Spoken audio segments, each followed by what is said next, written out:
লাউ পাতার ভর্তার গুণগান তো অনেক শুনেছি, কিন্তু সেভাবে কখনো খাওয়ার সুযোগে হয়নি। তাই বানিয়ে নিলাম লাউ পাতার ভর্তা। ভাতের সাথে একটু মেখে মুখে দিতে মনে হলো আমি আমার লাইফে অনেক মজার কিছু মিস করেছি এতদিন। সত্যি এটা খেতে ভীষণ মজা। আমি তো এই ভর্তা দিয়ে একদম পেট ভরে ভাত খেয়েছি, অন্য কোনো তরকারি নেইনি। মজার ব্যাপার হচ্ছে আমার বাচ্চারাও এই ভর্তাটা ভীষণ পছন্দ করেছে। তো যাই হোক, ভর্তা বানানোর জন্য আমি এখানে 10 থেকে 12টা নিয়েছি লাউ পাতা। একদম সামনের দিকে যে কচি পাতাটা থাকে সেগুলো আমি নিয়েছি। ভালো করে আঁশ ছাড়িয়ে ধুয়ে পরিষ্কার করে নিলাম। সাথে দিয়ে দিলাম একটা আস্ত রসুনের কোয়া, আর দিয়েছি 7-8টি কাঁচামরিচ। এগুলোকে অল্প পরিমাণ লবণ দিয়ে সিদ্ধ করে নিয়েছি। কোনো ধরনের পানি এখানে ব্যবহার করিনি, কারণ লবণ দিলে একটু পরেই পাতা থেকে বেশ খানিকটা পানি বেরিয়ে যায় এবং সেই পানির মধ্যেই পাতাগুলো খুব সুন্দরভাবে সিদ্ধ হয়ে যাবে।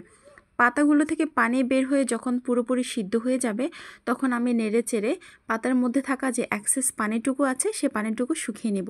শুকিয়ে এখানে প্রায় 1 টেবিল চামচের মতো দিয়ে দিলাম সরিষার তেল। এখন তেলের সাথে সবকিছু নেড়ে চেড়ে একটু ভাজা ভাজা করে নেব। শাকটাকে খুব প্রপারলি ভেজে নেব, যাতে করে কোনো ধরনের পানি এখানে অবশিষ্ট না থাকে। আমার কাছে মনে হয় যে পানি যদি থেকে যায় সেক্ষেত্রে ভর্তাটা খেতে ভালো লাগবে না।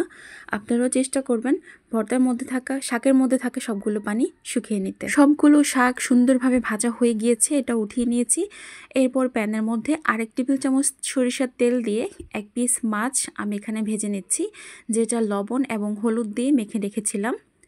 মাছটা এক পাশে ভাজা হচ্ছে আর আরেক পাশে ওই তেলের মধ্যে আমি দিয়ে দিলাম 1 মুঠ ধনিয়া পাতা। ধনিয়া পাতাটাকে একটু ভালো করে নেড়েচেড়ে ভেজে নিচ্ছি। পানিটা বের হয়ে গেলে আমি এগুলোকে তুলে নিলাম। এগুলোকেও উঠে এবার দিয়ে দিলাম আমি 2টি বড় সাইজের পেঁয়াজ কুচি। পেঁয়াজগুলোকে একটু মোটা করে কেটেছি এবং পেঁয়াজটা ভাজার জন্য আমি কোনো ধরনের তেল আমি ব্যবহার করিনি। কড়াইয়ের মধ্যে যে তেলটুকু ছিল সেই তেলের মধ্যে এটাকে হালকা সতে করে নিয়েছি। এবার সবগুলোকে ঠান্ডা করে নিচ্ছি। এদিকে মাছের কাটাও বেছে নিয়েছি। সবকিছু যখন প্রপারলি ঠান্ডা হয়ে যাবে তখন একটা ব্লেন্ডার জারে নিয়ে নিলাম এবং এগুলোকে খুব সুন্দরভাবে ব্লেন্ড করে নিয়েছি। একদম যখন পুরোপুরি ব্লেন্ড করা হয়ে গিয়েছে তখন আমি এখানে 1 চামচ সরিষার তেল দিয়ে আরেকটা পালস দিয়ে দিয়েছিলাম।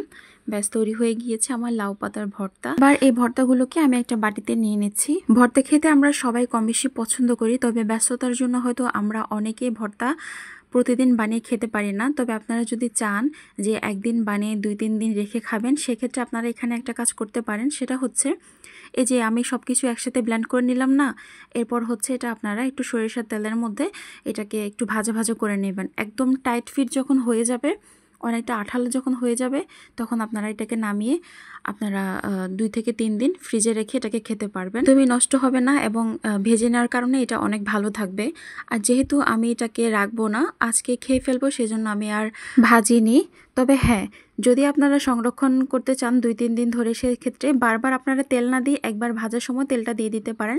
শুধু মাছ ভাজার সময় তেল ব্যবহার করবেন, এই তো। তাহলে আর অতিরিক্ত তেল হয়ে যাবে না, খেতেও খুব ভালো লাগবে।